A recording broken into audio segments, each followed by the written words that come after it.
The music, I was getting my J.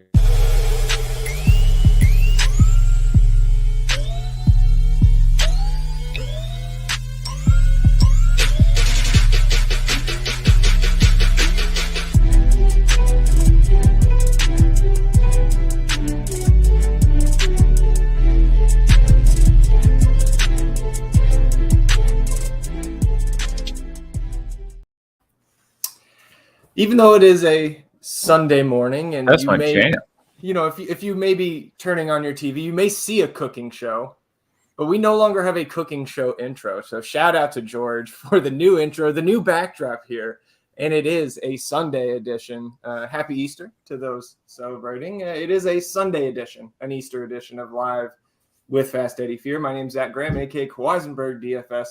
A little under an hour to go through these 4 games with you, 4 game ones on this slate, and I'm alongside my good buddy, the man on the marquee. It's Fast Eddie Fear. Eddie, how you doing? I miss the old music. Don't get me wrong. I was doing some embarrassing chair dancing. And one of the things about chair dancing is I'm sure there's someone in the world who looks cool dancing in their chair, but I've never seen it. So whoever you think the most swag with the most drip, gangster, urban, man, that guy is cool. I bet he looks cool with diarrhea. Person in the world is. I bet they still look kind of stupid dancing in their chair. I know I do. Nonetheless, I frequently dance like the Numa Numa guy. Shout out for old internet reference there for you fogies. Look it up. Yeah, that is first few years of the internet type of reference, at least for when I was so young. Again, hopefully everybody had a nice day 1 for the NBA playoffs yesterday. I watched like 2.5 of the games, Eddie, and then I was in soccer mode. And I'll give you 8-second rundown. You know what the hardest thing is about being in soccer mode instead of watching NBA basketball? It's telling your parents. Sometimes they deal with that news. Sometimes it's difficult. Yeah. And I'll give props to my dad. He went to his first game last week and he was okay with it. So down 2-0 going into the 80th minute. 3 goals, Eddie, for the victory on the road. First road victory in 350 days. Sorry. Let me back up here. Down 2 goals going into the 88th minute. 80th. Okay, I was about to say they scored 3 goals in the last 2 minutes and extra time. That's absurd. Like that's a soccer game I would have liked to have seen. Mm-hmm. Yeah, it was a 5th time in MLS history that had happened. So a fun victory and sitting atop the Western Conference, Austin FC. But now, how many teams are in the Western Conference? 4? 14. 14? Okay. Yeah. I thought it might be like WNBA style, like No. the top 50% of teams make the postseason, and both of them, like, no. Although the MLS top 50% of teams do make the postseason, 7 from each conference. But it will be less than 50% next year because we got 2 more teams coming in. There will be 30 MLS franchises, but I'm over my soccer talk quota here. Let's go ahead and get into the slate. I guess from a wide view, we can kind of talk a little bit about the rankings without giving too much away to the freeloaders there on the YouTubes. All of our premium subscribers. Ranks are up. Suckling on the teat of that provided by the subscribers. Yes, you know who you are. That was a great one. UNC responding in the Discord with the was that the super bad, I think, gif where they fucking calm down, Greg. It's soccer. No one's ever gonna forget, Greg. Yeah, it's super bad. People don't forget. So 4 game ones today. Atlanta and Miami is the first. Brooklyn and Boston may be the most intriguing series in terms of the entire NBA community. Then Chicago, Milwaukee, Pelicans, and Suns to close out the night. We were talking before we went live, Eddie, kind of about the cheaper pricing, not just on today's slate, but yesterday. And any thoughts on that? I guess we could talk. We've had multiple questions this morning in the Discord about general build style today. And I think you can build, and maybe you lean more this way, a very nice balanced lineup with a ton of upside. But you can't necessarily go stars and scrubs today, but the prices are cheap enough where you can get 1, maybe 2 of those high-priced guys and still have a fine competitive lineup. Yeah, I don't I try not to be driven into the tendency of to say, let's call it this today. I don't think today leans incredibly strongly to me into game stacking with 4 games on the slate, or stars and scrubs, or running balanced. I find them all very compelling. I think you can come up with any number of reasonable structures there. Like you and I were talking in the green room, much like professional athletes. It's not just when we're on the air; it's a 24-hour job. So you and I are constantly in training. And by training, I mean talking bullshit on Discord or whatever. But we were looking at the rankings at the start of the day, and for a minute there at least, you had just Giannis and KD, which I think is fine. I think Giannis is the more owned of the two. If that game stays close, I project him higher than KD. I think I would rather play KD. It's somewhere around a third of the ownership and a close enough projection for me that I would land there. And a lot of the value is somewhat homogenous, but the one placeholder lineup I built relied on a lot of the mid-range plays that I think are great. I think Chris Paul is great. I think Brandon Ingram is great. I think there are a lot of guys there who can get you 50 pretty easily. So I need Giannis and Kevin Durant to get me at least 70 to kind of work out on this slate. Maybe 65 could get you there, but I suspect either of these guys getting 65 does not necessarily land them where they need to go. Playoff KD is a thing. Well, playoff lots of guys is a thing. Playoff Rondo is a thing. How'd that work out for us? But yeah, so from a standpoint, I will reiterate my commentary the other day. Again, 4 games is not 2, but it is still very important to correlate your within games play. So especially if you're building 1, 3, 5 lineups, massage the things a little bit. Don't randomly assign the 40 players you want across 5 lineups on FanDuel, or 45 on 40 on DraftKings or 45 on FanDuel into a random assertion. Stack shit in the same games, or avoid certain games. Like, I have a great deal of concern with Chicago going into Milwaukee and keeping this game close. And we did this a few weeks ago, where they had a game. A few weeks ago is too much. I'll say probably 12 days ago. It's like 14 days ago, where Milwaukee went into Chicago. And there were tons of popular plays on the DFS slate, and there should be. Milwaukee's picking up a very nice pace right now. The guys then, as today, are priced down, especially on Chicago, so there's some upside portended there. There's some interesting value plays. And I said at the time, I think they house them. This is a really bad matchup for Chicago, which is a team that Alex Caruso doesn't appear to be in the FanDuel pool. I guess you're referring to our notes or something, because he's definitely on FanDuel. He's 4,200 both sites, I think.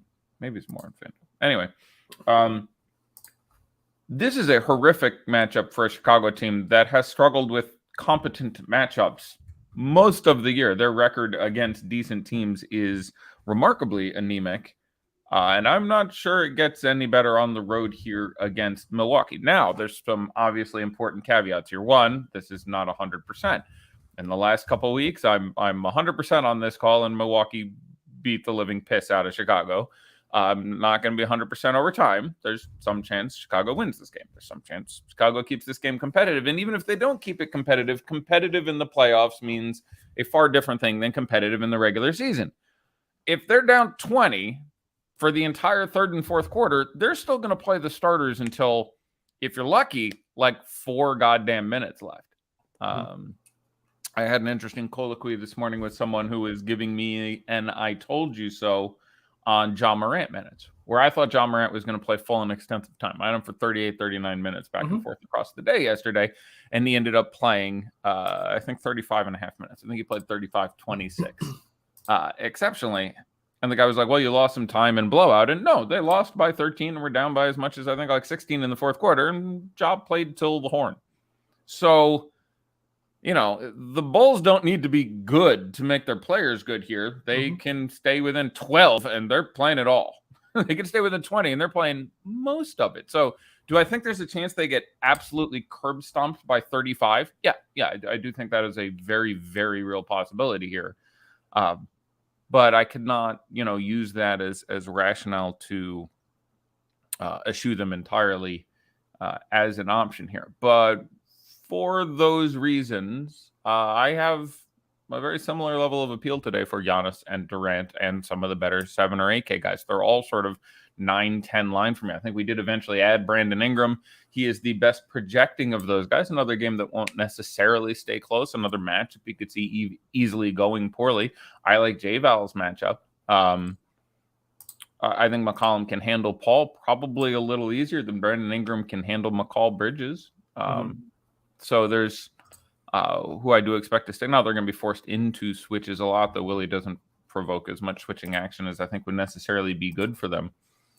So lots of nuance to talk about here. Again, talk this morning again about your best friend, Marcus Morris, having a great game yesterday. That game, it was very, like, I could talk about it for an hour watching the quasi chess match there.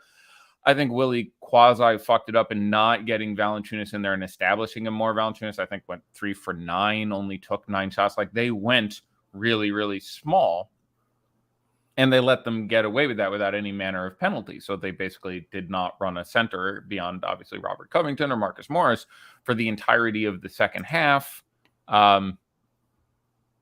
which was incredibly interesting. Now, that's far, far less likely here, and Valanciunas is now cheaper. I think he's 7,300.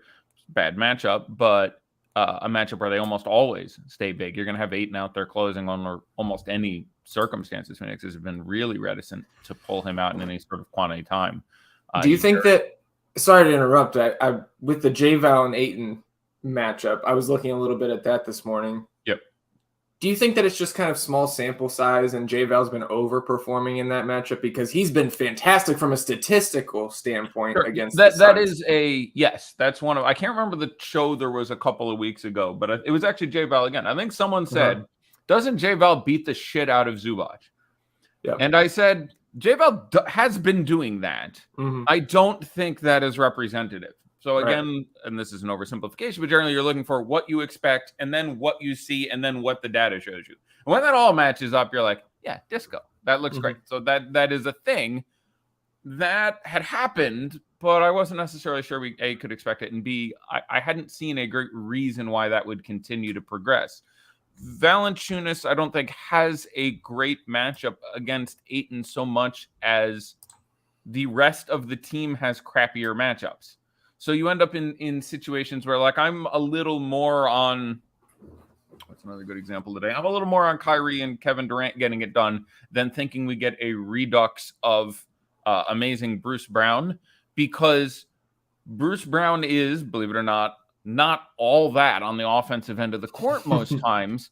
And the Celtics are not going to give that up. So is it possible that it works out that way? Like, there's a lot of nuance here. Like, today for me is actually not the world's worst PJ Tucker day. Why? Like, he's going to be kind of popular, but he's not going to be mega popular. People are going other places for value. And it is the game script that allows him to hit some sort of game upside, which is playing against a team that has reasonable foibles with the big at the 3 and the 4, and he can hang out in the corner, and there's enough offensive weapons on his team where they're looking at other guys, and he can get his shit done. So in a somewhat similar situation, this is sort of what I would consider a negative for Bruce Brown, and I think he's going to be chalky, so I'm a little less inclined to jump in there, versus PJ Tucker, who tends to get owned 50% when guys are out on his team, which is the ass-backwards way you should do it. PJ Tucker is going to randomly hit his ceiling when the blocks and steals and rebounds happen to fall to him. Plus, there's enough shit going on where you can get open and take 5 corner threes instead of 2 corner threes and make 3 of them, and then poof, you randomly get your 26 fantasy point game. Now, I'd have PJ Tucker as an 8, but value is kind of thin, and the ownership shouldn't be there on a short slate. So sure, you can get there today. So there's a lot going on. So I like it as a matchup for Valanciunas, but not so much because I think Valanciunas has a particularly dominant play style against Ayton. Ayton can overplay rebounds a lot. J-Val can be a very strong offensive rebounder, is something we've seen. You mentioned you were looking at the numbers. If I mentioned you, if you looked at it, I think you would find that Valanciunas probably hits his normal rebounding totals, and Ayton comes in well short.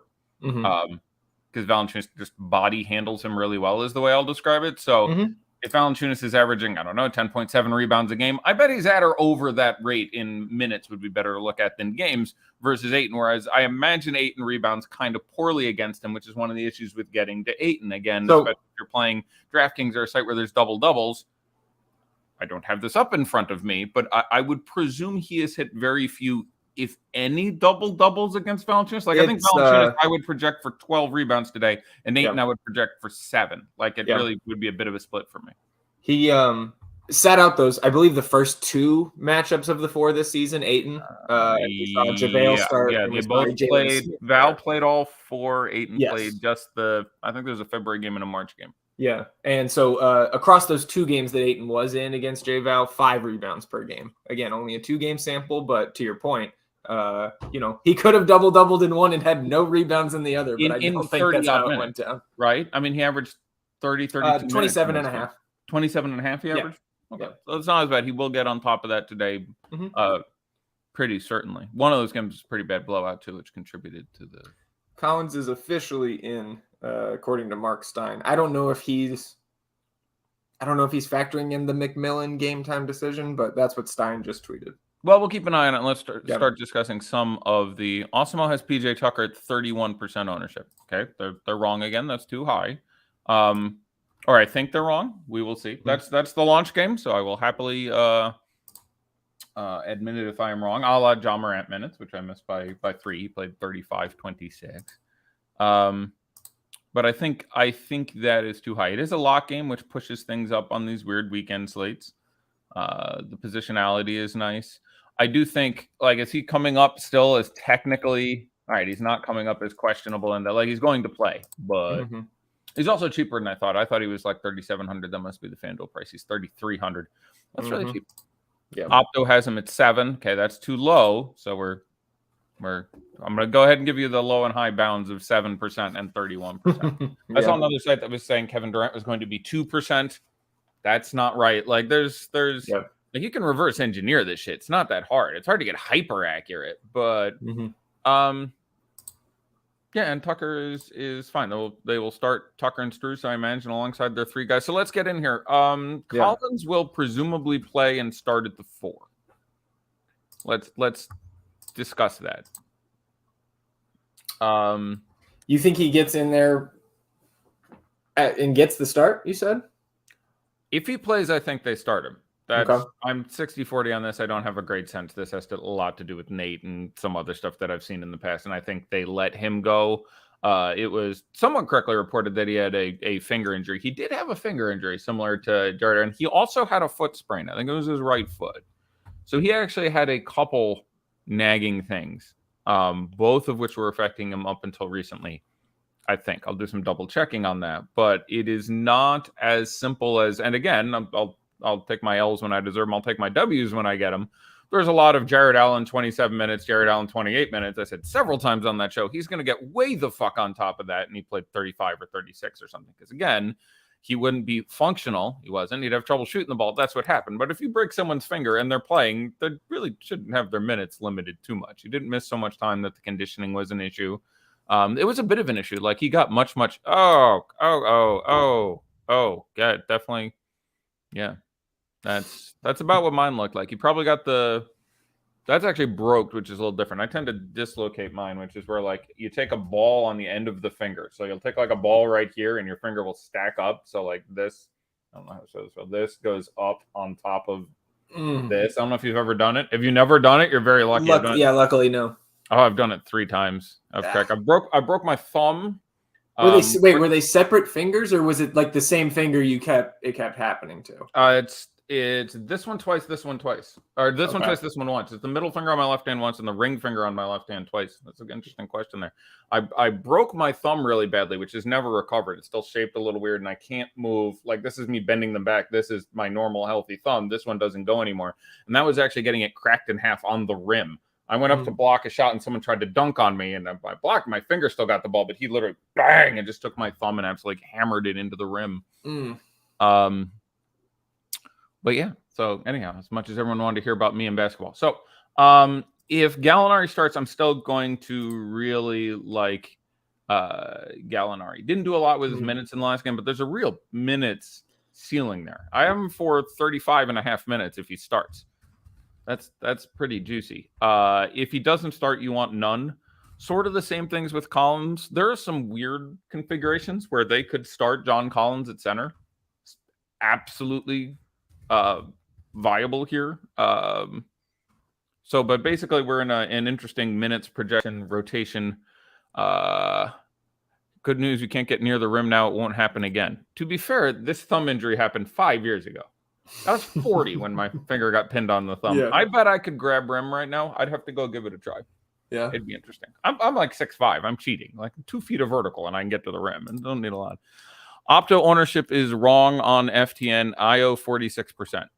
Yes, IO will not be on near 46%. Caruso will be very close to 46%. So maybe there's a translation error where like a column is down, because that's about the right Caruso number. I think Caruso's in the mid 40s. So maybe we have a translation issue. I don't know if the great Kyle Murray can hear the sound of my voice. Yeah, you sure? Yeah. I'm not super athletic anymore. I used to. One of my proudest moments was like I used to be able to jump really well, and I was pretty tall. So I remember when I was 15, I like swatted someone at the top of the box. And someone legitimately said this about me, and I'm not kidding. I am not kidding. This occurred in my life. Now, in fairness, this was a random middle schooler on a playground, but I was 15, 16 years old, and I swatted someone way up there, and someone non-ironically said, "This guy jumps like Michael Jordan." On my life, that person been around a basketball court before? About me. That happened. I have pride in that. That Ted DiBiase told me I took a good bump once. Yeah. That was better because that's Ted fucking DiBiase. But someone told me I jumped like, yes, and Michael Jordan should take that personally, because no, I don't. I never, ever did. But I used to be able to jump a little bit, but I got way up on someone. Jesus, this guy, because like I blocked him 3 times in 2 minutes. And one of them was way up there, and he said that. And I was just like, that's a real thing that happened. I can't take that away. Yeah, it's a moment you don't forget. Okay. So let's talk about this a little bit more here. Let's make it simple and start talking about Atlanta specifically. So Atlanta, again, your headliner here, I think, is Trey. It is not a great Trey matchup. I have Trey today for 39.5 minutes and 50.25 fantasy points. That's just fine at 9,800. Again, this 9,800 is not as good as the recent ones have been because of the presence of an upper tier beyond him, and the fact that they've brought KD down to 10.8 and they've brought Giannis down to 11 flat. But he's going to be out there. He's going to play a ton of time. Nearly ate a bad one on Trae Young last game. And the first half was funny because the first half he had a horrific first half and then went the absolute hell off. 6,900 Vooch or 7,300 Ayton. Like, for me, that's entirely are you playing that game? Like, I either want to play really heavily into the game in Milwaukee or not at all. Like, I honestly want to play like Levine and Giannis or nobody. Or like, I don't care if you play Pat Connaughton. You can play Pat Connaughton with everybody. Yeah, you can add some more pieces. Right. You can have some more ancillary stuff. I think I have maxed Strus at 30 minutes. What do you have Strus for? Oh yeah, I have him at 26, so that's a pretty significant difference there. I have him at 29.5. Okay. Yeah, no, I don't think that's crazy. I think anywhere from 26 to 30, I would really 24 to 30. I would not. Yeah, there's a question as to how frequently they'll deploy, Duncan Robinson, whether or not he plays 15 or 21. The presence of Gabe Vincent in that rotation. There's a very low chance. There's some chance that Gabe Vincent gets moved out entirely. Yep. I lean towards him not touching the court. Yeah, I'm 50-50. I currently have him for 10 minutes. I think he does in a series they think they can get, but I'm certainly not sure. I would put that on the board. Gabe Vincent touches the court. I'll take touches the court. We do our blowout caveat again. Yes. Yeah. I'll take Gabe. I will take Gabe Vincent does play even previous to a blowout. Okay. Maybe I get you at 0.2 seconds again. Yeah, I'm in for that one. Okay, write it down. Don't forget. Let's go. Find the board. Is it around? I still haven't cleaned it off. I'm still writing in corners and. Yeah, no problem. I have Strus for 29.5 minutes and 22 3/4 fantasy points. I have him in high 20s owned. I think that's about appropriate. You can certainly get to Strus. I probably in one lineup I would rather play Max Strus than Alex Caruso for a couple of reasons. One, I think Caruso is both guard slots while Strus is guard forward. Second of all, he's going to be owned lower by, I don't know, about 20%. And third of all, he can actually is a little more likely to make buckets, has better defensive matchups, and just is a little more likely to get an egalitarian share of what's going on than, Caruso might get to be the number 4 option on offense on this team. So I'm fine with that. Rolo or Claxton is a really good question. Again, for me, this lands fairly heavily on correlation, how you think that game goes. We'll get some instructive news out of that Boston lineup again. Basically, we know 4 of the guys will start. We don't know whether or not they'll start. What I think is more likely, Daniel Tice, or what I think would be more advantageous for us, and that would be if they started Grant Williams. Oddly, because the guy I would want to play if that happens is Al Horford. So if you get Al Horford starting at the 5, I think that is a pivot point and a guy who I would be very interested in ending up on the over for. It moves his minutes for me from 35 to 36.5. It moves his projection for me from 33.25 to I think 35.75. I just don't think he's that owned. He ends up being forward eligible. You like if he gets to start Daniel Tice. Fine to get to Daniel Tice. Not thrilling. Again, 4,900 is a little higher, but would end up in that conversation with Brolo and Claxton, by the way. And if you find out Tice is starting, pretty decent matchup there. I want the guy who gets to start at center versus Drummond, basically. So that's another place that we can certainly look. I would be more excited to get Horford there, but $4,900 Tice getting that start there. Grant Williams, even if he starts, moves him from, I think, 23 to 25.5 minutes in my projections. Does not become an outstanding play or anything, but certainly viable to get to. Is Strus, Tucker, and Adebayo too many heat for a large field DK GPP? No, you could play Strus, Tucker, and Adebayo. It's a 4-game slate. That's 2 value guys and 1 stud. They could certainly all get there in a good matchup. So that wouldn't bother me at all. Especially if that's allowing you to get a KD, Ingram, CP3 trio into that same lineup. Yeah, it is a little odd not to have Trey as one of those studs. Not that it's required, but if you don't have Trey as one of those studs, I'd really like to see Horder, who's a perfectly equitable value play, or Bogdanovich, or Collins, or Gallinari, or something from Atlanta running back would be fairly nice because you're leaning on. It helps that you've got the 2 of those 3 heat are just very cheap guys that you don't need a ton out of. That's exactly what I'm saying. I'm not. Yeah. I do not consider that invalid without a heat player. Like, you're really playing. You're basically playing Adebayo by himself there because you don't need Tucker and Strus, and they're not even necessarily scoring points. So if Strus and Tucker each get 22, you're probably in pretty good shape. Like, if you could lock in, 45 fantasy points out of Strus and Tucker, I'd take it at their prices. That's a little bit weak on Strus, but for Tucker, certainly you'd be happy with his share of that. So, well, if you didn't want to have all 3 of those guys, if you don't have another Hawk, I would assume you can maneuver that to Caruso instead of Strus. One would guess. Yeah. I don't know positionally there if maybe you're. If you don't have another, you have Ingram, so almost certainly you can, because he can go forward. Ingram and Strus both play 2-3. Yeah. So almost certainly he could actually swap that around. He's asking you, do you like 5,400 McCall Bridges today?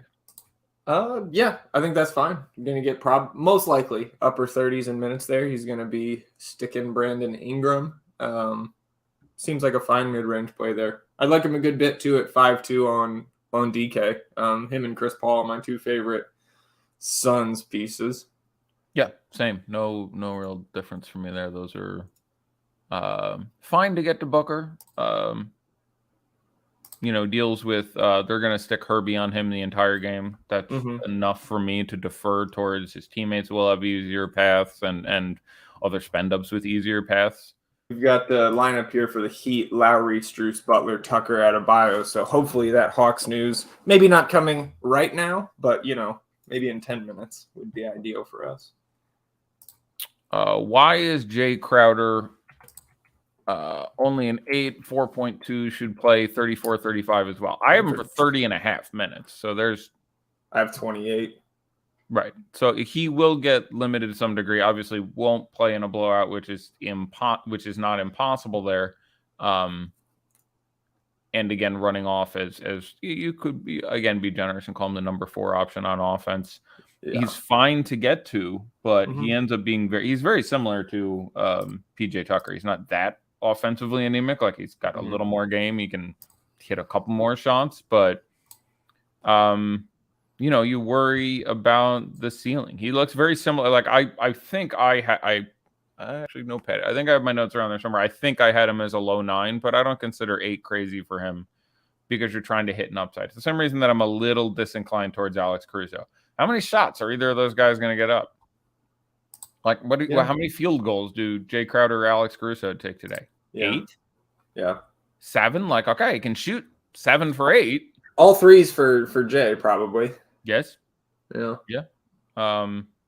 And again, should get a pretty decent spot in which to do it. So like I don't hate him. I think he's just fine. But I would say I think your minutes estimate is high by 3 or 4 there, Nariki. Something to take there. But I would take under 31 minutes as like a betting point. And not super upside guy. Like he's under a 0.8 guy most of the time in this situation. So let's say 30 minutes, you're gonna be looking at 23 fantasy points, something like that, which is fine. Plays both forward positions. So I think he's on the line of high 8, low 9. And he's going to be owned is the other thing too. Like I would rather find somewhere else to go to try to find some upside. Like Crowder's going to be, again, in the 40 zone. He's going to be very similar to Caruso. They're very similar plays today. Besides having an identical price, I don't think either of them gets to double-digit shots. They're both going to be owned greater than 40%. And I feel like the upside is kind of limited. And in a way, that's sort of like argument 2 against the whole Giannis Durant tier for me is you're forced into a lot of this. Young, Herter, Hunter, Gallo, Okongwu with Collins in. That's what, as far as we know. I haven't seen the kind of barrage of follow-up tweets, right? Like Nate called him game time. Then Stein said he would play, but there wasn't any other action, at least on my alerts, that came through there. And I did want to say, shout out Nariki, because Nariki had a nice little MLB takedown, I believe yesterday or the night before. Congratulations to you, sir. Mazel tov. A blessing on your house, a good man and thorough, well-deserved. So your news here is the following. We should be more cautious about Okongwu. There's nothing wrong with playing Okongwu, but it is not a good matchup. He's going to project for less than a fantasy point a minute here. So he's 5,100 at a coveted center spot. I currently have 28 minutes and 26 fantasy points. That's fine. Like you can certainly get to some Onyeka Okongwu, but if Collins is in, and this is a big if Collins is in, you should be more cautious with your Okongwu. You probably just do not play Gorgie Jang now in the event Collins is in. There's just too many ways he doesn't get there, and he'll be owned a couple percent. Are you missing something on this CP ownership projection? What is that projection, Jake? It's easier to respond if you just put the giblets right there. I have Chris Paul, I think, somewhere 7.6, and RG has him for 14. I think those are both low. We'll take the over on both of those right now. If we're at 7.6, then we're wrong. If they're at 14, I also see a 25 out there. Sorry? I also see a 25 out there. Yeah, that's about right. I think low 20s is right. Maybe it gets to high 20s, but 2 something. I think it'll be right. 39 fantasy points is a bit low. I think I have 41 3/4 or something. I will look.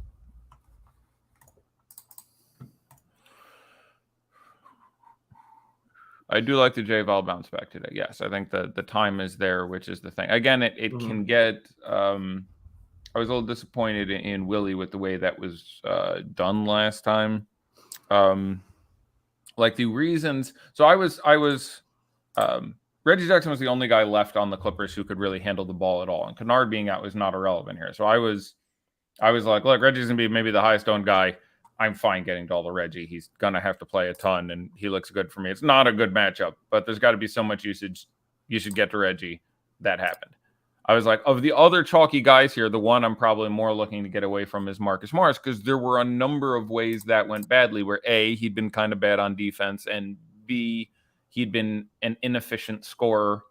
And yeah, sort of all that happened, and they just left him out there anyway. And in a way, he shot them out of the game as they fell out because he just kept putting up buckets and wasn't terribly good defensively. And I would have thought that there was a chance that Batum played really, really well. Powell didn't play that many minutes, but took like a shot every 90 seconds he was out there. It was really tricky, but I find it fairly unlikely they get Valanciunas out. And again, the reason I think he's good is more of a path of least resistance type thing. He will get putbacks and offensive rebounds, and it is not a good spot for McCollum or even Ingram necessarily. Ingram just projects point per dollar as just too the hell cheap. But especially if you don't have Ingram or McCollum, I like getting to Valanciunas. I think I want to have one of those guys. You're confused why Jang is projected for 24 fantasy points and a 39% ownership. If that's our ownership, it's because it has not been updated or not been updated well since we got John Collins news. At this point, I would say Gorgie Jang is very possibly not going to play. I wouldn't play any. I see 7 fantasy points and less than 1% projected ownership in 7 minutes. So there's a thing here. Tyson, I think it just sorry Eddie. Timestamp just got pushed. So Kruger's refresh that. The answer is it's Easter Sunday morning, and we still have 5 people behind the scenes here working, and things may be a touch slower, but we agree with your conclusion that doesn't matter. Hawks Heat running large field showdown GPP. Would Bam be your favorite captain at 14-1? Running a 5-1 Heat onslaught with Gallo being my only Hawk.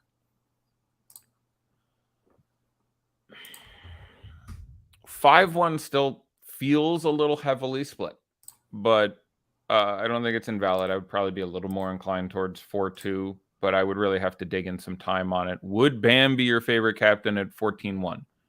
You would certainly be high up on the list.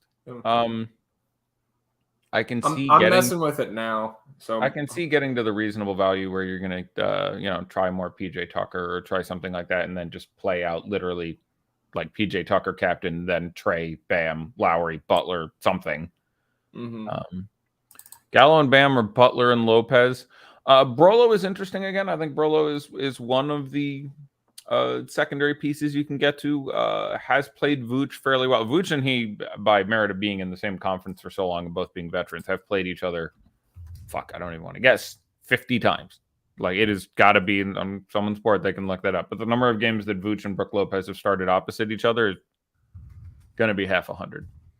And it's fine. It's an above average spot for him. His position on the team isn't everything it used to be, obviously. He's sharing more minutes with Portis, and he isn't taking as many shots, and so on. He's like the number 5 on offense.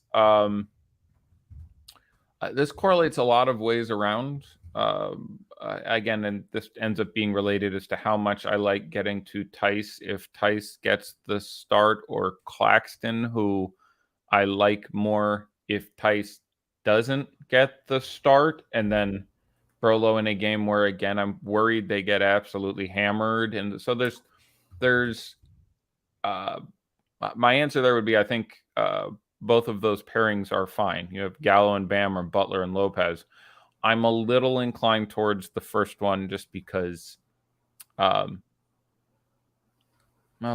first one is a double lock. Yeah, that's really tough. I'm probably taking Butler and Lopez and leaving myself some flexibility, actually, with the second option. But again, I think it's more important to correlate than those are going to project within a point or two. So, yeah, it's a fine PJ Tucker spot. But if he's apparently going to be that owned, I thought he was 3,700. So I got the FanDuel price stuck in my head. So I didn't think he would be 3,300. T-Panther's also referring to the value that he opens up in the showdown contest as well. Oh, sure. He's extremely cheap there. No, I was saying at the start of the show, someone was like, I think Awesomar or whatever had him for 30-odd%. And I was like, that's too high. I thought it was at 3,700. 3,300, he may actually approach that number. Sure. Do we want to kind of jump into Brooklyn and Boston a little bit, and we can come back to any Atlanta-Miami questions we get leading up to lock of that game? Yeah, we're 15 minutes out. Like we haven't specifically talked about Jimmy Butler. I don't have a radically different take on the situation. Honestly, of all sort of the Miami studs, I have Tyler Hero well worse than Bam, Jimmy, and Kyle Lowry relative to their prices. Yeah. I would much rather play Jimmy Butler, Kyle Lowry, or Bam Adebayo than Tyler Hero. Is the first thing, and I do think they're all slightly more owned, though none of them are that owned. So again, there's a correlation question here. If you're playing Trey, I'm more inclined towards to get one of these guys, but they can spread it all out just so that no one is good enough that they get there. But this Miami team, especially Tucker and Strus, is what I think are very competent value plays. And then Adebayo, Lowry, Butler are all priced fairly advantageous for what they have. None of them are requirements for me. Ingram looks a little better than Butler. Valanciunas looks a little better than Adebayo. Plus, you're locking your shit at the beginning of the day. So if we get a Paul George has COVID blast in an hour and a half, he's limited some ability to execute that plan. But I do think if you have more than one of those guys, you should really have Trey. And then past that, talking about the Hawks again, I still really like Gallinari here. Collins being in is going to limit his minutes a little more. Again, played 40 whatever in the last game. I now have him down to 33. He still does not project horribly at 33 minutes, 26 and a quarter fantasy points at $4,900. I don't think he's that owned. Okongwu, I think, will be owned in the teens. I'm fine with that. That's a very reasonable number. Hoarder will get close to 20% as a value play. Again, not a great matchup. I'm fine with that. Bogdanovich got there for us last game. Hunter will get frozen out a little bit here. He could still get lots of time at the 3. They could, cut most of the Delon Wright minutes out. And Collins himself, I think, is too cute. Someone just sent me a message. 5,300 is an appealing number for John Collins, but not starting. I have to presume he's going to play. I'll go 22 minutes, which kind of is enough to screw other people up, but I don't know what you're really going to get out of him against Miami with this much time out. If he has a good game, he gets 30. You're probably still not good enough. I would just rather play Gallinari for $400 less and probably 10 more minutes. Kruger's just doesn't like me anymore. That's like the 4th consecutive Kruger's directed at you message. Just fine. I'm going to have my Bang energy drink and my vape here. I'm going to enjoy my legal addictive stimulants while you two have a nice conversation. Don't let me interrupt. I think it may be to not interrupt your train of thought that's addressing the, almost 100 people watching, and I can kind of monitor the chat and stuff. Right. Okay. I don't think it's intentional. Okay. That's fine. Well, he was asking how we're ranking Giannis, KD, and Tatum in terms of raw production, and I would have them in that order. Giannis and KD are closer for me than KD and Tatum, or the gap, I should say, in terms of projection for me. Closer between Giannis and KD than it is KD and Tatum. I have KD and Tatum much closer, actually. Okay. Is it still Giannis 1 though in terms of raw? Oh yeah, I have Giannis at 61.5. I think I have KD at 54. I have Tatum at 52. Okay. Like I know I have KD maybe a little lower than I'm not sure Boston is being given enough credit here. I have Boston winning this series in 7 games. I do as well. Okay. They've been, now this is really technical, really fucking good. Especially defensively for a while here. I'm aware KD is still KD. And if I'm thinking one of these guys goes nuts, I'm a little more inclined towards KD than Kyrie historically, and just common sense. Kyrie is going to deal with more stringent, consistent opposition in Marcus Smart. That's going to make it a little harder for him to consistently be overly efficient and put up a big number. So I like getting a KD. I don't think there's any reason you don't get potentially 70 out of KD here, but there's a really good defensive Boston team here. I think that they probably do start Tice next to Horford, which is unfortunate because I'd rather have center Horford. But and they put Al on him for a lot, which is again, Al can't guard KD. No one can guard KD, but he does a decent enough job.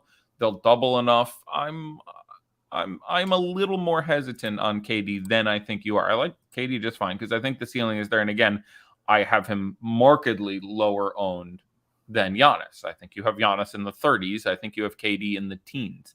I'm looking at 3 KD ownership projections right now. I shit you not. I have 2%, 3%, and 19%. I don't know where the 2 and the 3 are coming from. But anyway, yeah. Caruso or Seth, I would rather play Seth Curry. It's a perfectly good point. He was dreadful last game. And we like guys who are decent basketball players who were dreadful last game. Like they were the Wednesday game. So dude's had 4 more days off. Like again, he's got one garbage that's made out of, hashtag Seth Curry Doritos ankles. Like his shit is a little fucked up right now.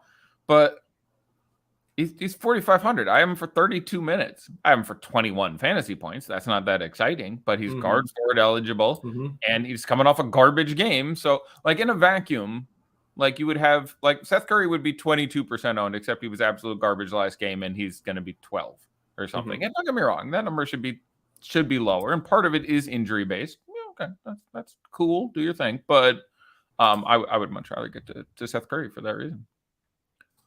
Like, that makes recency bias is a huge thing. Same thing with Valanciunas. Yeah, he didn't like his price came down a ton. There are other centers, just people are not going to get there. They say, "Oh, Andrew's in a hard matchup." Like he didn't get there because the other team went small. It cost him a fair amount of time, and Willie didn't fix it. And to be fair, the Clips do a really good job at doubling stuff like that. Like the Clips, everyone likes to make fun of them, and they should. They do a lot of shit wrong. They do a really good job of taking opposing centers out of the game when they make it a priority. Now, they don't necessarily win those fucking games, but they had 2 play-in games. One was against Karl Anthony Towns. They fucked his shit up. Second one was against Valanciunas. They fucked his shit up. So, due credit given there. That's not like I don't look at, the Suns specifically as that is their milieu, is that they stop opposing centers from getting there, and that isn't their priority as a defense. They guard the line really well. They're good against individuals. They put McCall out there as a one stopper. So so now Triple H only tagging you, Eddie. Oh, thanks. It says, does Caruso 4,200 and Curry 5,300 change your opinion on FanDuel? Like I'm going to project Caruso better at that point. First of all, Caruso at 4,200 on FanDuel is inherently much better than Caruso at 4,200 on DraftKings to start with. Like your guy is better straight out. I don't know enough about the FanDuel ownership to accurately project the differential between those two guys. Caruso will obviously be well less owned on FanDuel. I feel confident in saying that at 4,200 versus Curry coming off a shit game at 5,300 in a tougher matchup. That's going to happen. I can't adequately forecast if that's 50% Caruso on FanDuel, which I imagine he gets pretty close to, and 13% Curry or 40 and 22 or so. I can tell you definitely Caruso will project better for me at those numbers, especially on FanDuel, where again, he's a guy you can pick up 5 steals in a game. That's a lot for you on FanDuel. But I don't know enough to adequately answer your question. Just the simple answer there. Can you ask Eddie? I don't know if he did that on purpose. Phil Connor Stokes or with a. I think he's playing into ask the Eddie. That's a fun way to get around and make everybody feel good. Any player limits you'd set for the early game here? And can you also answer the answer? That's really funny. Any player limits you'd set for the early lock? Maybe trolling. I would not. Well, you can do that and that. I would not play Gallinari and John Collins. If you're playing any John Collins, I probably would just not play any John Collins. I would take Gorgie Jang out of my player pool. I would not play. There's not a lot of restrictions required here. You could argue you shouldn't play Hunter and Gallinari because Hunter's ceiling comes from getting all that extra time at the 4, though with Collins back, that's pretty unlikely too. I don't really mind if you play. I don't mind if you play. I don't think I would Duncan and Strus together. Yeah, I was just looking at Atlanta at the minute. I would not Duncan and Strus. That's fair anyway. So you're gonna have to be kind of desperate to 4K Duncan at this point anyway. But I would not Duncan and Strus. I would not play more than one of Lowry, Bam, and Butler without running it back with Trey. Probably, if I'm playing two guys there, I'm gonna want Trey. But no, I don't think I'd have a lot of restrictions. So Romulus was asking a 2v2 here on DK. PJ and Seth or Caruso and Strus. By the way, getting that little bit of echo. Hopefully it's only, a 30-second, 60-second deal, or we'll see. That barely. Good. The PJ and Seth side, you have 700 left over. Yeah, which you can potentially use later. I'll probably lean on Seth again. I like Seth Curry a fair bit today. I think of all the other value, he's gonna be under-owned relative to where he should be for a guy who's gonna play 30+ minutes there. Here's and again, name I haven't seen in here, Champino26, but good to see you with us this morning. Only asking you your thoughts on Kyle Lowry. Before you answer, I do want to chime in and say I like Kyle Lowry a good bit. He's my favorite piece, I think, from Miami. Yeah, I'm generally a fan. I think he will be reasonably well owned. I think he will be the highest owned member of the Heat after the value. So your highest owned members of the Heat are going to be Strus and Tucker. After that, I think you get Lowry, Bam, Butler, Hero in that order. Will be the next four. So he will be the highest owned of them, but he probably should be 6 flat.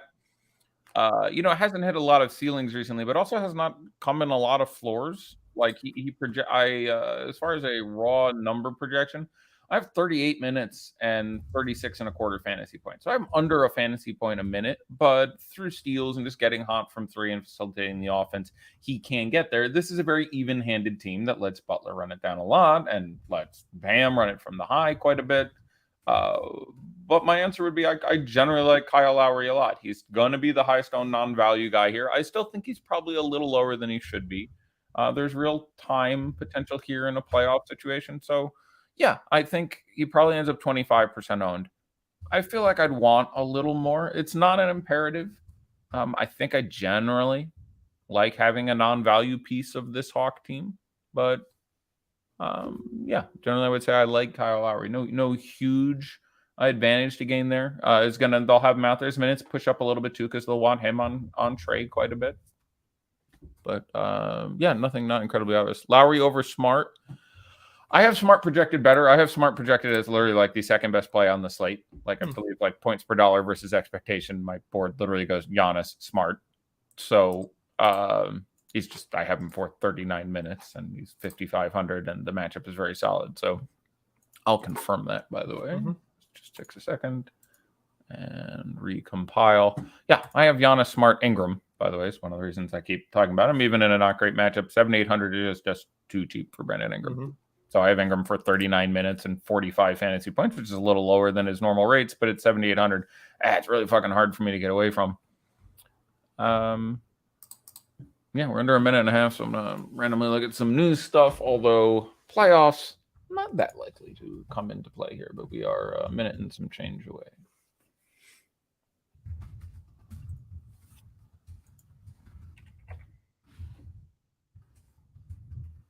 Sorry to ask again, but a Kongwu or Gallinari? I would probably play Gallinari. It's very close positionally, a little bit better probably. I have him projected a little higher, and I think he's actually a little less owned. But that's really close. And there's obviously now a significant floor there where they play Collins 26 minutes and they only play Gallo 27 minutes or something, and you could find yourself randomly screwed. So neither a priority for me. Would you put them straight up on the board? Because I'll take a Kongwu. Yeah, sure. Go ahead. Gotta give a chance. I need points. I'm go ahead. Trying to get some out there. Get it in there. 20 seconds out. Yeah, we can stay little bit past here and discuss Oh, the sure. other games more in depth? Do ownership and some other voodoo.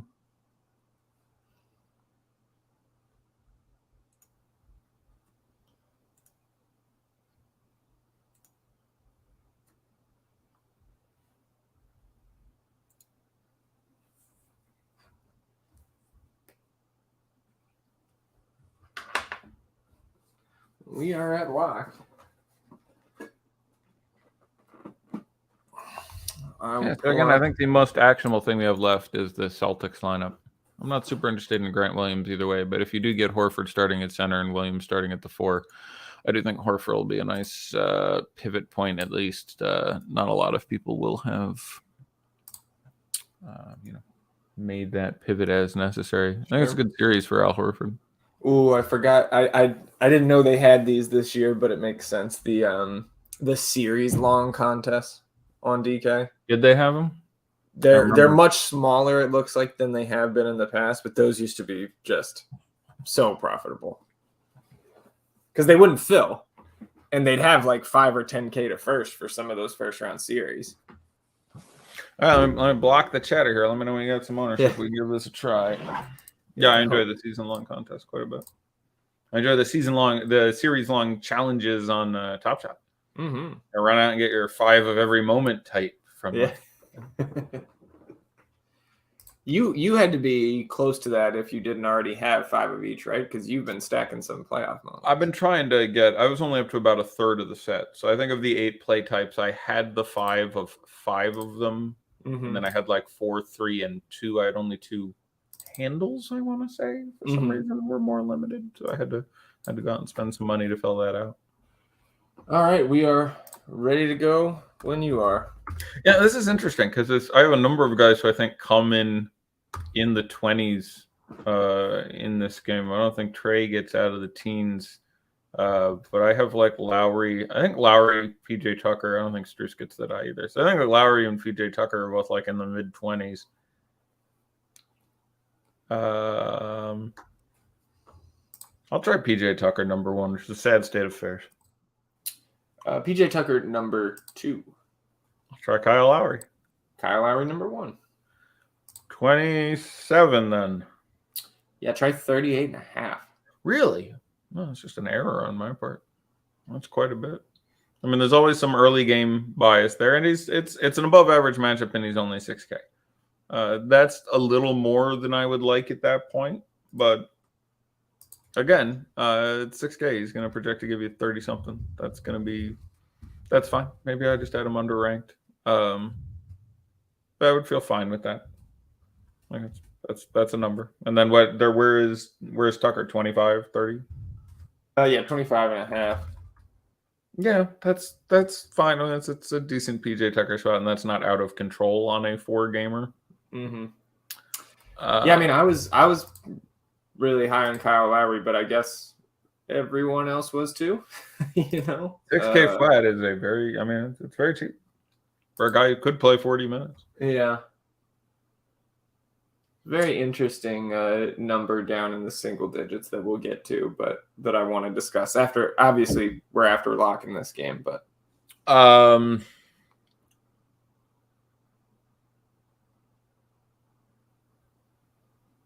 Porter barely number 4. Strus?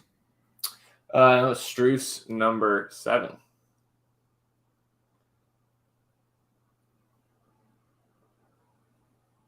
Kongwu number 6.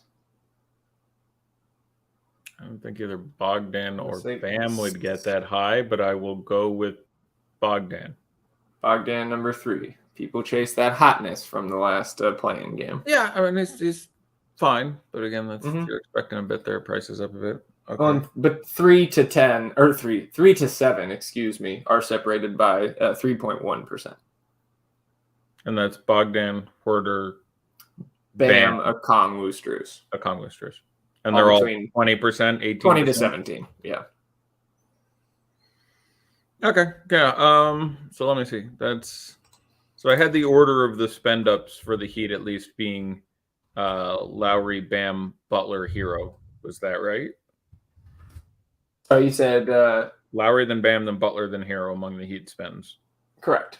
Butler down at 13.5, Hero 5.8.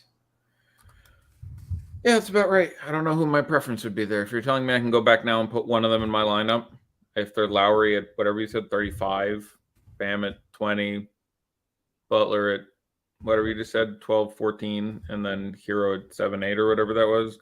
Mm-hmm. Yeah, that's about right.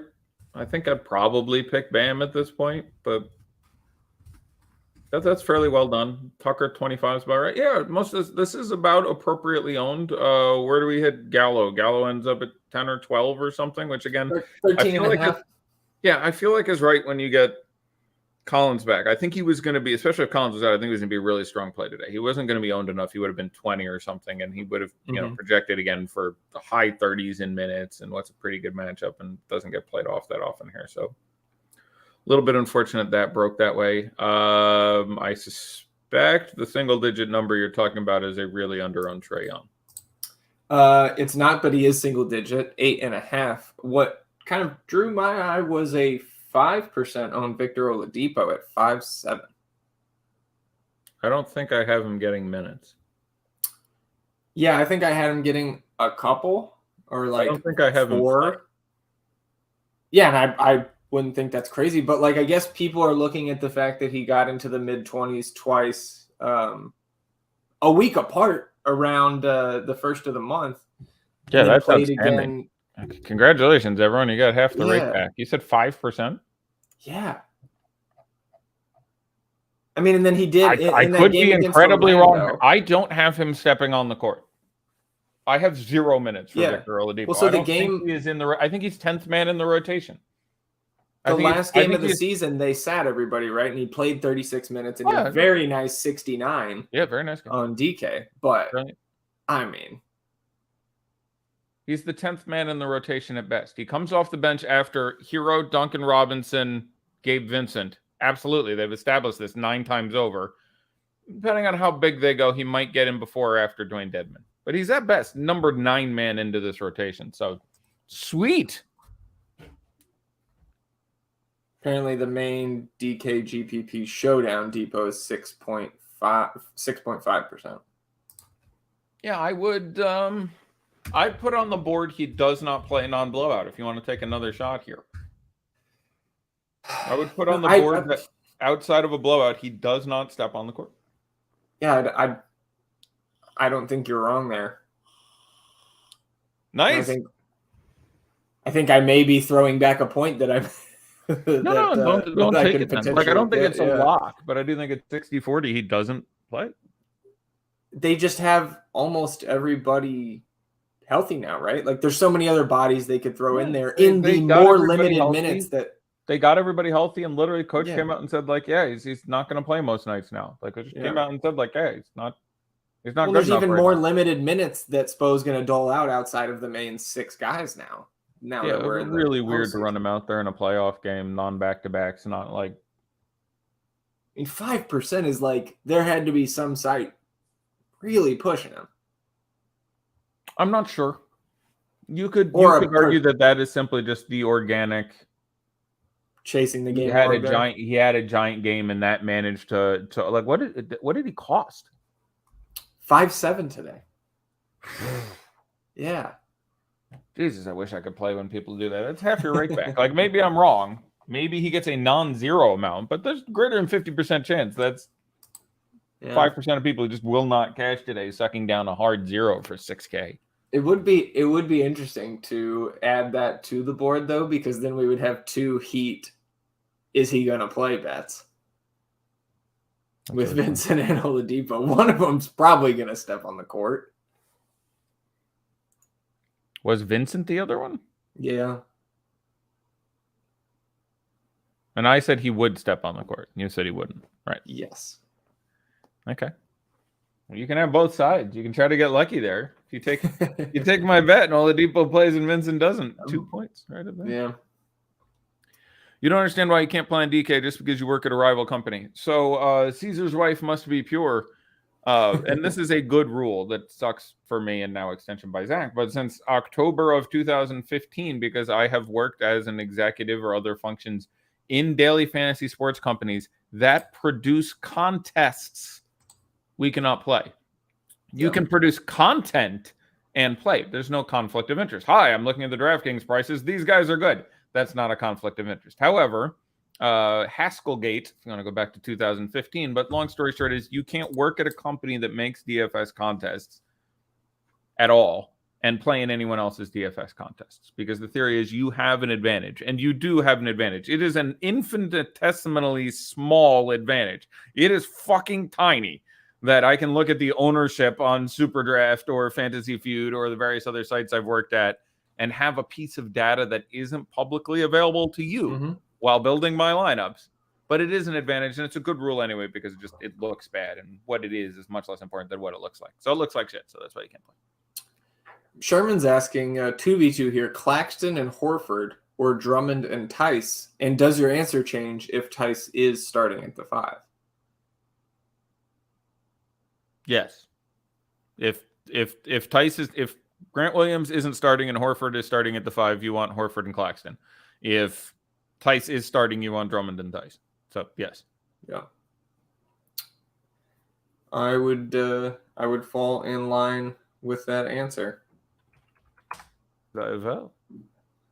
That's the thing about these long playoff weekend slates. You have so long to wait for the news. And a lot of times you're forced into making decisions. But, if that game was the 4th game today, we'd really be having trouble with it.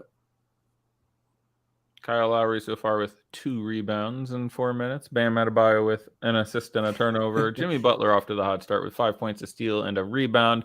PJ Tucker, 1 foul, 2 rebounds. So he's tied with Kyle Lowry. Naraki says, man, soccer would score more points than this first game. If there's 5 points scored in this game right now, then they're tied. You don't think Oladipo would play today, but for you guys, is that a talent issue? I have not seen enough Oladipo to, for me, yes, it would be a talent issue, and I'm taking Eric Spoelstra at his word.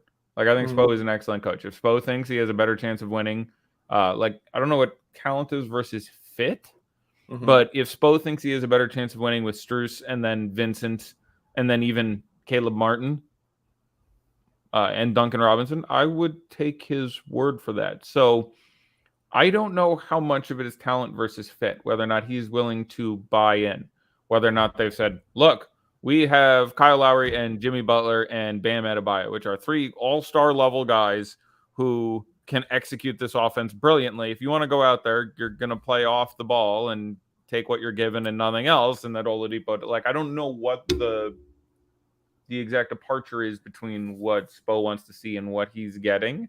And it's not necessarily all of one or all of another. But I am a pretty big believer in Spo as a talent evaluator and as a coach. So that's the best answer I can give you. I have not seen so much Oladipo and gone back and done a film study and figured out how much slower he is, so on and so forth, to be able to intelligently answer what the issue is there. But I'm generally willing to trust in Spo. You see Hugo's question there? Where is the edge in this late game? Well, what does this late game mean? First of all, there's 3 later games. Sure. Continue, but read the second part. What would Co Eisenberg say to that question? That guy should answer for you. You should answer for me, and I should answer for you for a while. Well, I know Eddie has a lot of love for Brandon Ingram in the late game, the latest game on the slate. That's probably what he means. But let's talk a little bit more about Chicago and Milwaukee before we get to that one. Yeah, we good. Obviously, the Bucks big favorites, not just today. I believe 10.5-point favorites on my last refresh. Big favorites in the series, as they should be. Highest implied total on the slate at 230 in this game. And you've got some really cheap Chicago Bulls on DraftKings here, going up to what is it? The Fiserv Forum now, I think is what it is. Yep. Formerly the Bradley Center, or was that a different arena? Might be a Joe Metz question. I believe that's a different building, but I'm not certain. I don't want to speak out of school, so I will go with I don't know. I don't know, did you see a little bit off topic here, but Trent Jr., Thad Young, Scotty Barnes, doubtful for tomorrow. Yeah. They keep getting hurt. Yeah, that's tough. Give me some nice things to target there. I don't know if I'm on or if you're on. We do the Monday to Sunday schedule, so I never look enough in advance. I think I am on. I think it's both of us tomorrow. Nice. I have that right here. You and I tomorrow. Somehow we're not on together on Gordon Hayward's sex day. So yeah, so I'll be out of town that day. But then that explains it. Then I'm back Thursday. You are on, you and I Monday. Then you and Alex Blickel. Alex Blickel making his return to the FTN NBA streets. I don't know if you've ever done a show with Alex, but super sharp gentleman and a hell of a golfer. Let's cancel the show. He and I can just golf. Yeah, there you go. Adam and myself Thursday, Kyle Adam Friday. Next Saturday, you and Conrad Joseph Metz the 6th. Okay. And then we'll run it back on Sunday, you and I again, this time next week. Another Sunday fun day. Okay, sounds good. Yeah. So like Chicago, you mentioned, everyone on Chicago's priced pretty well, or at least the three studs and Alex Caruso all look like pretty good at those numbers. I worry they get absolutely hammered. My favorite is Zach LaVine. And I think he is the highest owned of them. You can absolutely get to Vooch at 7.7, and the price on FanDuel for him is even better, where I think he's 6.9. You think he's the highest owned of the three, high price guys there? Yes.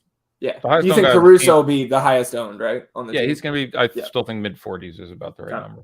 Which is fine. It's not that he projects bad. It's very similar with Jay Crowder. It's just like I worry about them generating the upside. Obviously, they are guys who can occasionally bust you out a 35 fantasy point game. Caruso gets 5 steals and 8 assists, or Crowder takes 8 shots, 6 of which are threes, and he makes 5 of them. Like, it happens, and they're not going to hurt you that much. But I'm slightly disinclined towards both of them. For that reason. And you can play like GBP pivots where you can play Ayo Dosunmu instead of Caruso.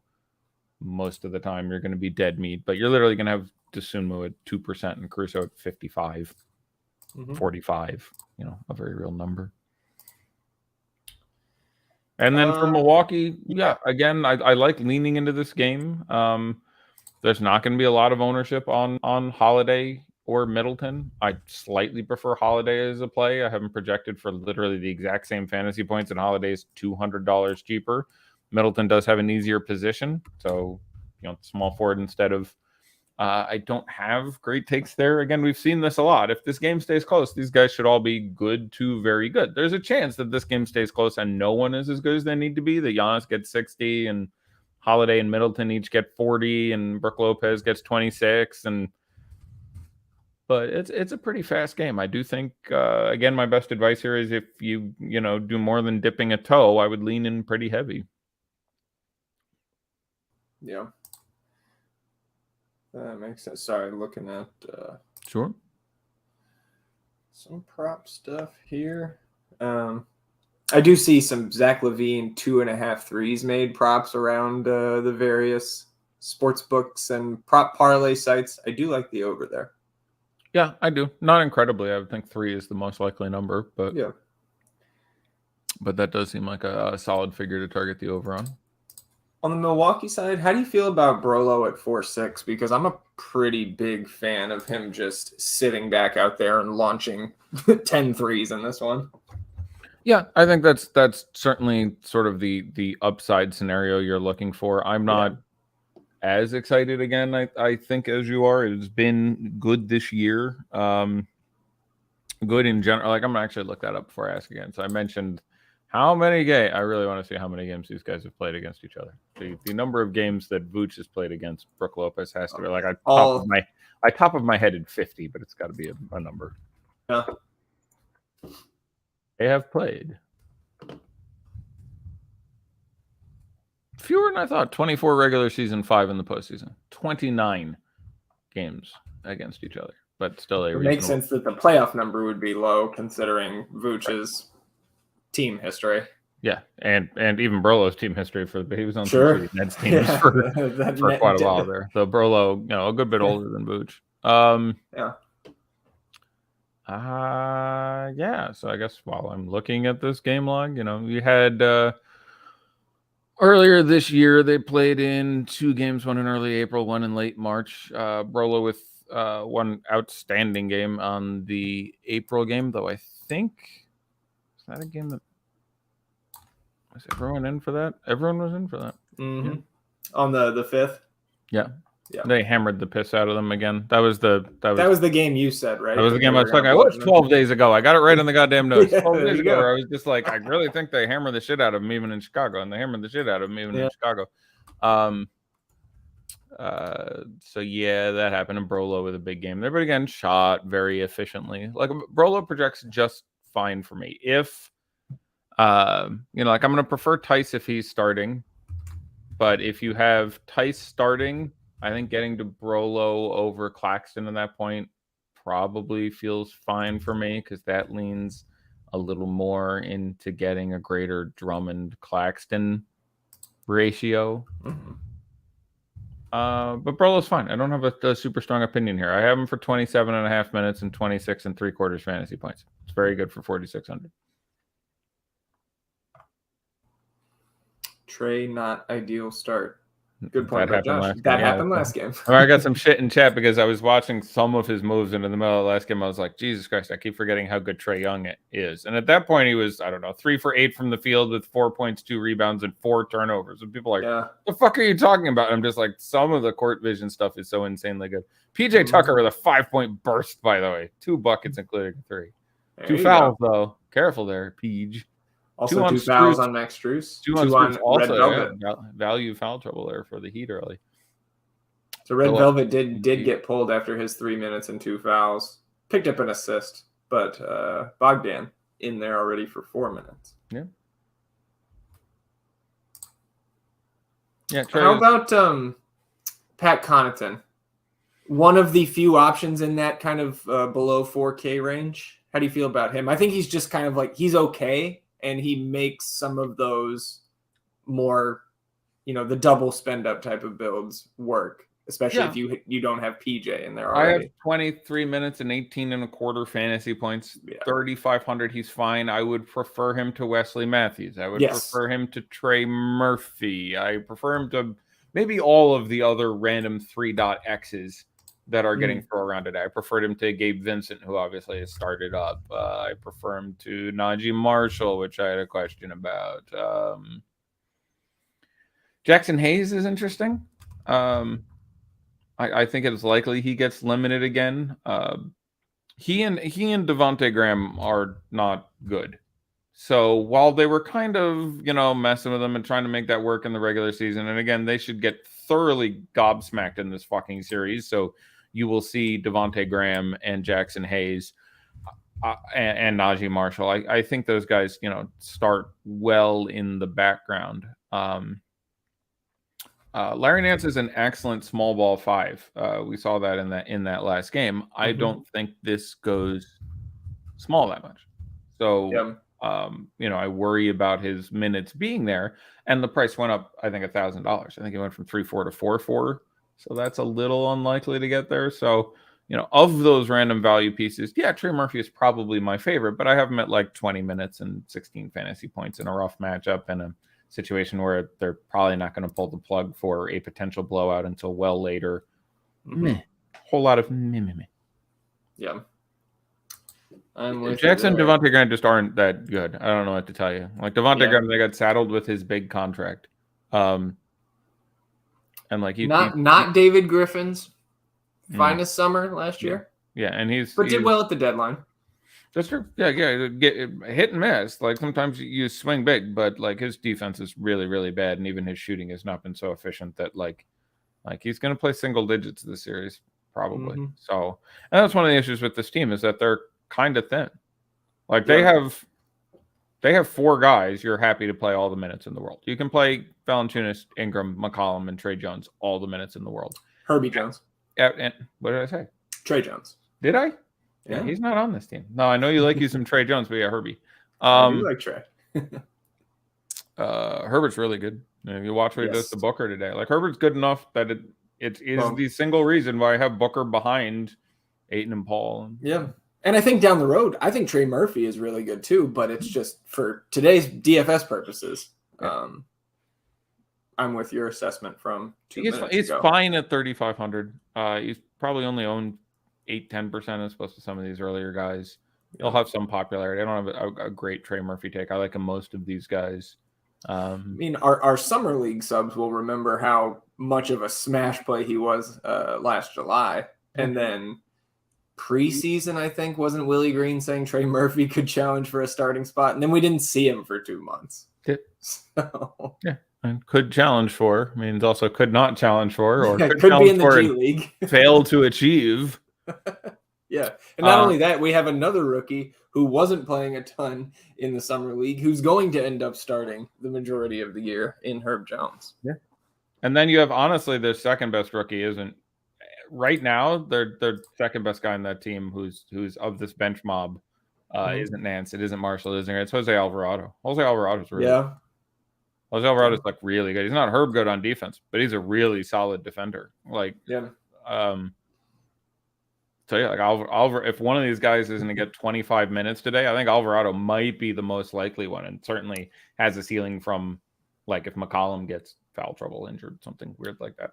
We talked about Alvarado on the FTN NBA pod a couple weeks ago. And one of the stats I dug up was that he was tied at that time. I don't know if they finished the season this way, but he had tied Anthony Edwards for the most backcourt steals this season with 18. And of course, Anthony Edwards has played a little over, I think, 2.5 times the minutes.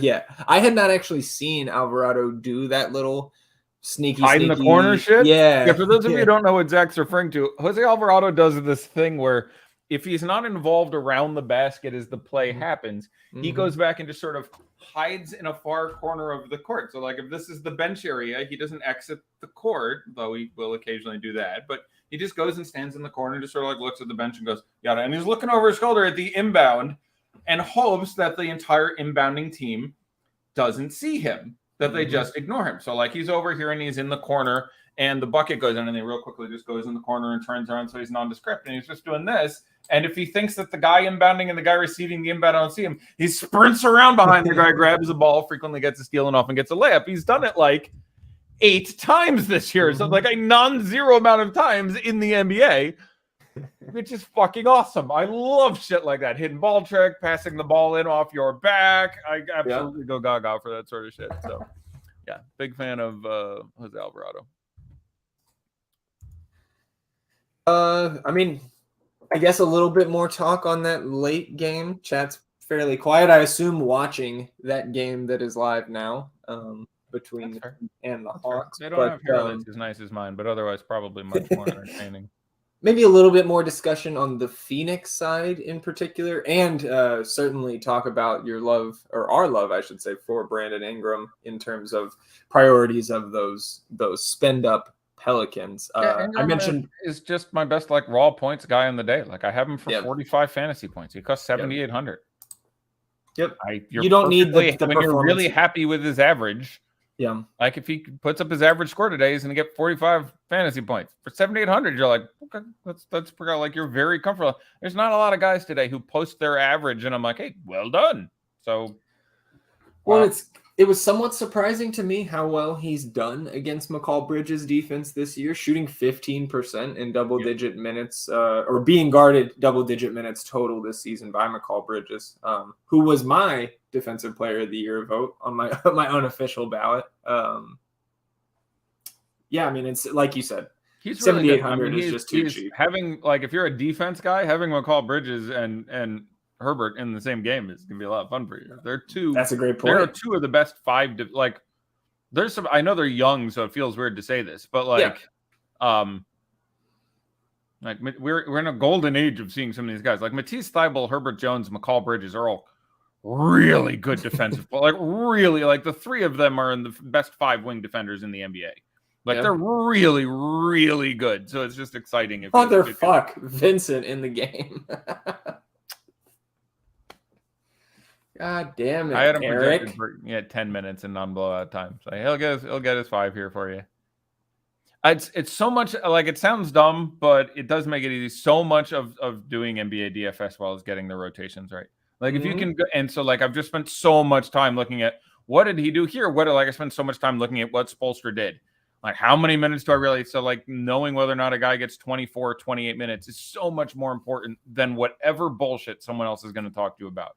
Like it just fucking is. If you can nail minutes better, like literally, if you could, probably counting me. But almost every person who does DFS or bet or prop touting or any of that shit, if they could accurately say this guy will play that many minutes, that's more valuable than everything else they have to say. Like if I give you nothing but these are the minutes all the players will play today, that's almost certainly well more fucking valuable than anything else I should provide. And people get it wrong. And knowing when you are going to get 10 minutes out of Gabe Vincent versus 0 is so they're going into that second unit. Like if they have Vincent just get out there, they're going to have out there right now. It's going to be Vincent and Robinson and Hero, and Dedmon is probably on the court, and they're out there next to.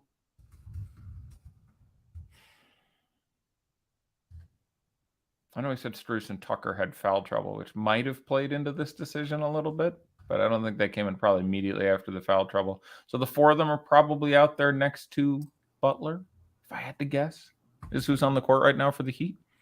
But I believe Dedmon, Vincent, Harrow, Robinson, and Jimmy. It is Jimmy. Yeah, exactly. So like it just so it sucks, but you can watch that stuff enough, and when they translate someone out, you get a better sense of this guy's gonna play. So there's a lot of stuff where like I don't know. It's just, but it can be really dry. You're looking at a lot of box scores and numbers and game flows and shit like that, but it's just. It sounds dumb, but it's whatever little skill I have in DFS comes a lot from being able to gauge ownership and being able to figure out minutes on people. It's kind of dry, but those are really useful fucking skills. Rockets Twitter has been in an uproar on the possibility of Green missing it in favor of Herb. Oh, are we talking? Yeah, about, we were talking all rookie. Yeah. I said I don't think Herb will get there from the voters, but I think from a real hoops perspective, if you're building the best team of 5 rookies, he's on there. I mean, it's Scotty, Cade, Mobley. I mean, I think I would probably have Giddey out there with him. Right, but there's only like 6 options, right? Scotty, Cade, Mobley, Herb, Green, Giddey, Franz. Giddey, Franz. About it. So you're picking 5 of those 7. That's kind of tough. I think the voters would put either Jalen or Franz on the team over Herb, but yes, maybe I'm just not respecting the voters and over Giddey. Like Giddey, missing time was unfortunate. He was really, really good. And full credit again. I was just patting myself on the back. I didn't see Giddey coming as much as you did. Like I knew he was good. My international guys. Stuff. Sorry. I like my international guys. Yeah, fucking good. Nice job. Like he was from the beginning. You're like, no, he's gonna be better than that. I'm like, really? You're like, yeah. And then I was like, I don't know. He's 19 and white and skinny. And like, I'm just looking at this guy. And he's white, but he's not American, and that's the key. That is the key. Historically, I'm just saying, over the last 20 years, not a ton of great white American basketball players. It's kind of Kevin Love and then the rest. Like, who's your next? Like. JJ? Joe Harris? Like, who is it? We are the worst. Look, I think Dirk got his citizenship, so. Yeah, well, we will take him. We will take him for sure. We will take him. You're improving our numbers. I mean, like, who? Like, Will Purdue? Now we're getting Longley. He's foreign. He's foreign. Yeah, as soon as I said it, I'm like, no, he's actually like Belgian or some shit. Kyle Korver. Kyle motherfucking Korver. Kyle Lowry had 6 points. 6 points. That's 3 buckets. You give me $12 million, I'll get you better than that consistently. I mean, that's Killer Kyle Korver. I really don't like. How many guys can we actually name? white American basketball players Like, in if the you go last 20s. 20 years, you're right. Like if you extend it, obviously, if you get into The further back you go, the more you have, obviously. right, because like Stockton was domestic, and Yes. obviously Larry Bird. So like, if we don't go back that far, I think Jason Williams was American. West Chocolate was American. Yeah, that's a good one. What's his can't go name? Like it's really interesting. You go back a couple more generations, you Chandler get obviously Parsons. like Havlicek, Kevin McHale, fucking Chris Mullin. But yeah, if you cut it down to the last couple decades, I didn't realize we are really not representing. Shout out to Panoramic there. I need guys playing right now. Tyler Hero. The issue is he's not that good. Like he's fine, but this guy has been oversold. Like Tyler is fine. Wait, you're saying NBA he's player, not in the same tier as Luka and Trey. Is that what you're saying? He's look, okay, I need a new t-shirt. There's more white American basketball players. Period. Forget about the rest. I've never really thought this out before. This is tragic. This is Cody I think J. the words I'm looking for. They took our jibs. Gordon Hayward. How do we forget our boy? We know what he's good at. Yeah, no, fucking Maravich. Like, if you want to play fucking Dolph Shays, then yes, there's plenty of 70-year-old great American basketball players. His point was like the last 2 decades, and which is interesting because it is converse with what happens in Major League Baseball. Major League Baseball, if you go back 50 years, had a vibrant African-American culture from the whole fucking whatever. Willie Mays, Bob Gibson, like amazing. I haven't seen numbers in Leitner. I haven't seen numbers on this in whatever, but like I think black players at the height of their presence in Major League Baseball were at like 30, 35. And again, it's important to make a differentiation between black and Dominican, Hispanic, what have you, Central American, etc. Yeah. I think black players were like 30% of the league, and now I think they're like 7. Like it's a huge fall off. And so, I mean, obviously that is to some degree to translate who are playing what youth sports.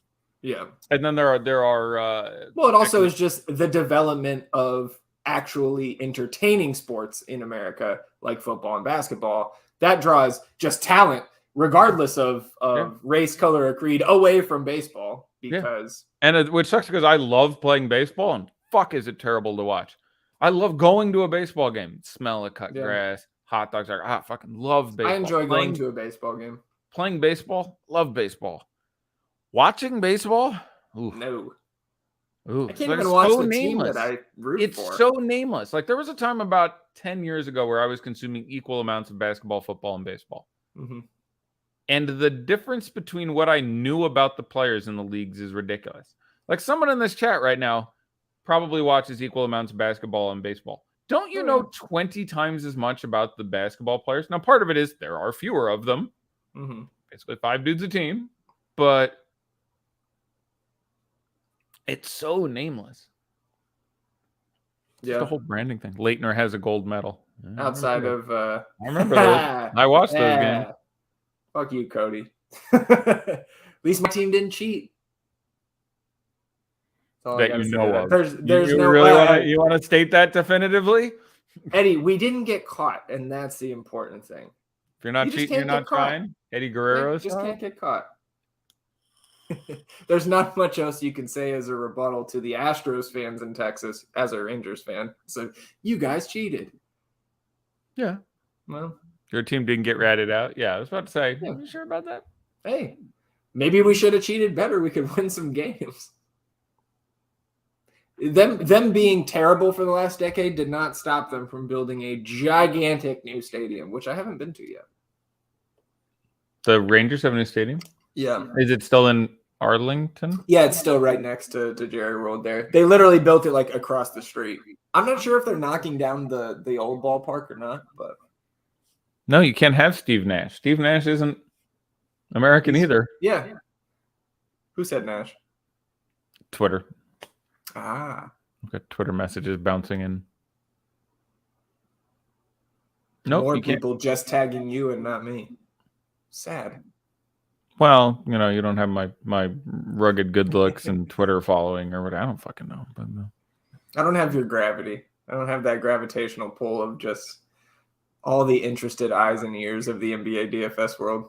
Yes, all of them. By all of All them, of I mean them. 38 people right now, but all 38 of them. 46. Bullet on Bob the YouTube. Pettit. I got a Bullet Bob Pettit. We appreciate the 46 people still tuned in. And again, the people that are tuned in and firing Twitter DMs to you, we love them. I do. I love you even more if you hit a little thumbs up on this video. Nice. The likes help us out. I mean, you go 94 minutes into the Eddie Fear show without any shills from me. I'm doing it for the people. You really getting on? I feel like there was something mixed in there previously. I did not. Have not begged for likes yet. You're learning told anybody. You're learning from my example. Danny Ainge. Yeah. I used to love the Blaylock Young Soriano. Yeah, man. I mean, that's kind of when I first was I remember Big Tex, Mark Teixeira. So that era would be like 2012. I think that approximating that Teixeira being there, I think was like mid-aughts. Was it really that long? I'm trying to remember when the Yanks bought him out or whatever. Because I don't think Tex wasn't there with the 2 World Series teams. He was already gone. I think he might have been with the Braves. I think he went to the Braves first. Dan Marley. Coach Grand Canyon University for a while. I got to coach against him. No, you can't have Joe Ingles either. Duncan Robinson is American, I think. Yeah, he is. It's not bad. D3 Duncan. Yeah. Alex Caruso. Hey. I'm not a fan of the Aggies, though, so. Did he go to A&M? I didn't know he went to A&M. Yeah, you wouldn't know because they fucking suck. John Collins in there at the 5. Yep. With Gallo at the 4. Good for Gallo, bad for like those. Yeah, Gallo 8 and 4. Gets good there. Chet coming in next season, yeah. Sure. I mean, he's got to be our best hope right now, right? Holmgren for pale white guys everywhere, pale American white guys, I should say. Yeah, plenty of pale white guys hooping out there. Eastern Europe's doing just fine. I mean, yeah, some of the best players in the world right now. Those kind of doughy, pale white Eastern European guys.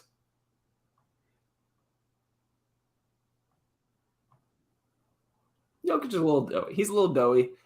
He got in really good shape by the end of the year. He's really not anymore. Yeah. Like he was rail thin after the shutdown and when they came back to the bubble. Yep. Trey Young more like Mae Young. There we go. Somebody brought it out there. Took that power bomb from Spike Dudley at age 89 or whatever. That was a good Mae Young drop there. George Mikan, the OG white guy. Yeah. In basketball, right? Him and Dolph Shays, I think, are getting into your OG white guys, and Mike and big boy though. Well, very big boy. Back when that did a lot of work for you. Again, literally, I would if I had the ability to do anything, like if I had full universal power, if I had the Infinity Gauntlet with all 5 stones, somewhere on the top 50 things I would do would be. Take Boban Marjanovic, translate him to 1962, and let him play 38 minutes a game in the NBA. Just see what happens. Like, I think he might be considered the greatest basketball player ever. I don't know. There's a chance he averages like 44 and 26, and people are just like, no one was ever. You're going to have the picture of the black and white of Boban from the 60s with him holding up the 100 on the paper. Okay. Yeah. No, might be 120 if you put Boban back then. Do look, I'm just saying, who the fuck was gonna like? I mean, because he could shoot from 28 feet too. Yeah, well, there was no 3-point line back then, sir. There was no reason to shoot from 28 feet. But you could put 5 guys around the rim, and he could just stand out there and just drain. He didn't have to go 28 feet. You go 18 feet. Thing number 23, do the Infinity Stones dunk on MJ. But see, like, that wouldn't mean anything. Like, you've translated, that's the Infinity Stones doing work, not me. Like, the Boban thing is just like, what would you do at a different point in time? Like, I'd get him a big suit of chainmail and transplant him back to the fucking, I don't know, 11th century. Let him fight in the Battle of Hastings. Like, let's go. Tyreek quick on the draw there with the all nice. edits. That's nice. And I took that personally.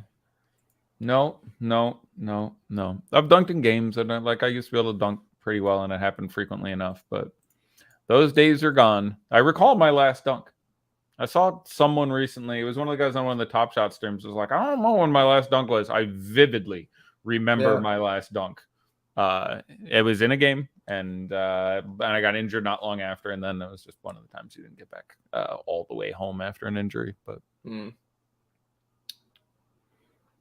well, believe it or not, I've got some work to do here this afternoon. I would like to catch some of this game. So if it's all right with you, Eddie, I say we retire to the Discord for the remainder of our NBA playoff Sunday. Very well. Not bad, though. Hour and 40 minutes here on a Sunday morning, an Easter Sunday morning. Horrible. It's Sunday. We can take it easy. Yeah, appreciate everybody tuning in, sticking with us through all this. Again, if you've made it this far, you will get the quick show. You can sign up for FTN Daily if you have not yet with the promo code FTNTV. It's all one word. And Eddie, 15% off your first month. And every month thereafter, if you stick with us, get access to the premium Discord, the ranks from Eddie and myself, the FTN optimizer. It's got late swap capability, all the tools, ownership projections, player projections, etc. 15% off. Code FTNTV. On your way out, click that like button. You can subscribe to the channel. Help us get to 5,000 subs. I want to hit that before the end of the NBA playoffs. Appreciate you too, Steelers fan, hanging out, and everybody else, Tyreek, Josh, Triple H, Krugers, Hugo, Cody, and everybody in the YouTube chat. Shout out to the YouTube chat today. If Kevin Durant's stinky G-string is out there, I'm still waiting for my dollar, but we still appreciate that. I'm still on Kevin. I still the $2 super chat. We need to make. I got a whiteboard. We need to, a little counter. We need to encourage people to donate more money. So we have to shamelessly shill for cash. Yeah. We need to think of it says lifetime largest donation. Kevin Durant stinky G-string, $2. $2. Who wouldn't want to be on the fucking board? People would start ramping that shit up. You create a new account with some crazy names just to get the name on the whiteboard. Value, and then I'm gonna make my account secondary account and start donating myself to goad that shit up. I am not above that. I love it. Y'all think I'm like a moral man? No. Absolutely abuse it. With that, everybody, for Eddie, I'm Zach. Good luck today. And as always, let's get these beans.